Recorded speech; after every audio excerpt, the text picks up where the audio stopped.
सुखदेव भगवान कहते हैं राजन परीक्षित, महाराज नारद बाबा ने अभिमान भरी बात भगवान विष्णु से कही है और अभिमान वाली बात भगवान विष्णु ने जिस समय सुनी, भगवान विष्णु ने कहा है देवर्षि नारद बाबा, अरे मैंने समझ लिया है कि तुम्हें अब घमंड हो चुका है और मैं तुम्हारा अभिमान अवश्य चूर करके रहूंगा। नारद बाबा वहां से आगे के लिए चल पड़े। अब तो भगवान विष्णु ने विचार किया कैसे भी हमें इनका अभिमान चूर चूर करना होगा, क्योंकि भगवान केवल प्रेम के बंधन में बंधने वाले हैं, बल्कि अभिमान में कभी बंधने वाले नहीं हैं। नारद जी आगे बढ़े। इधर भगवान विष्णु ने क्या किया है, अपनी योग माया के द्वारा एक बहुत सुंदर नगर बसाया है जिसमें महाराज शीलनिध नामक राजा राज्य करते हैं और इनके यहाँ पर एक कन्या है जिसका नाम है विश्व मोहिनी। कैसी है मेरे गोविंद की माया। भगवान विष्णु ने आज अपनी माया रची। नारद जी आगे बढ़कर के उसी नगर में प्रवेश कर गए जहां शीलनिध महाराज रहते हैं। महाराज शीलनिध ने जब राजा देवर्षि नारद बाबा को देखा, अपने महलों में लेकर के गए हैं और आसन पर बिठाया है नारद जी।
दर्शन क्यों हुए हैं?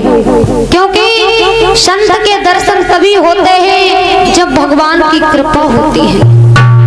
बाबा तुलसीदास ने लिखा है, अब मोय भाव भरोस हनुमंता और बिन हरि कृपा मिले नहीं संता।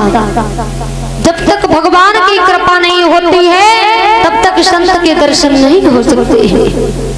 आसन पर बिठाया है, भोजन कराया है, पूछा है नारद जी, आपका मेरे दरबार में आगमन हुआ बड़े सौभाग्य है मेरे।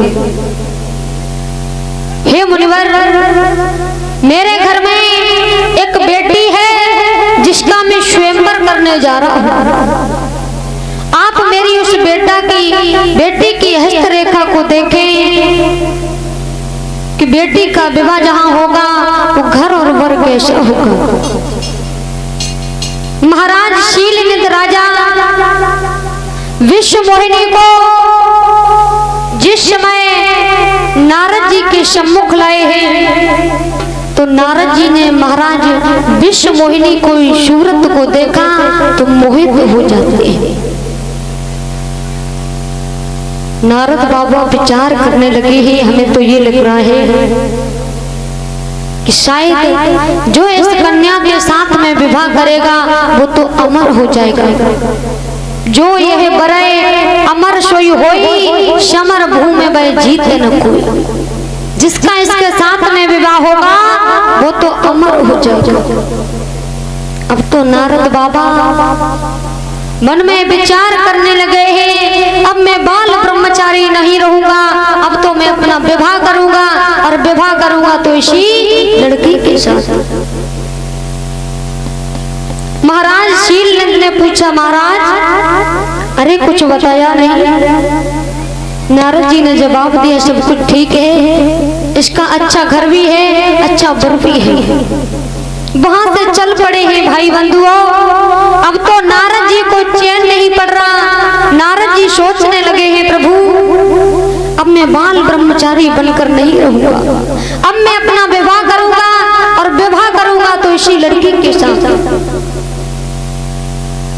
अब नारद बाबा सोच रहे कि मेरा रूप इतना सुंदर नहीं है जो विश्व मोहिनी मेरे गले में वरमाला को डाल दे।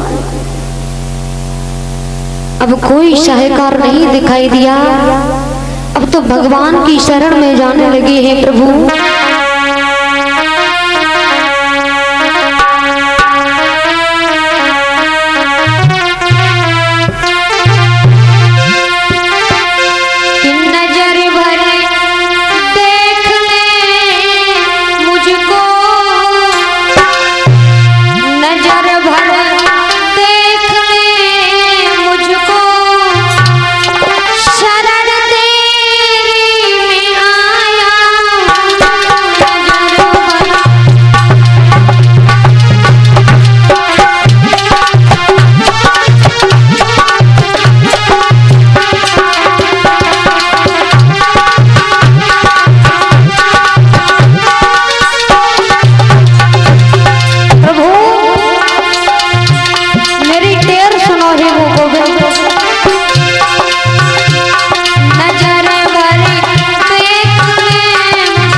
रचा जाएगा, मेरा तप पूर्ण नहीं हो पाएगा दूत में। भगवान को याद करने लगे हैं, प्रभु अब केवल तुम ही मेरी सहायता कर सकते हो।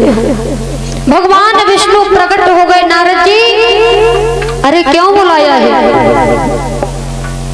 नारद जी बोले, प्रभु मैंने एक लड़की को देखा है जिसका नाम है विश्व मोहिनी। अब मैं बाल ब्रह्मचारी बन करके नहीं रहूंगा, अब तो मैं अपना विवाह करूंगा, और विवाह करूंगा तो उसी लड़की के साथ। भगवान बोले, तो हम क्या करें?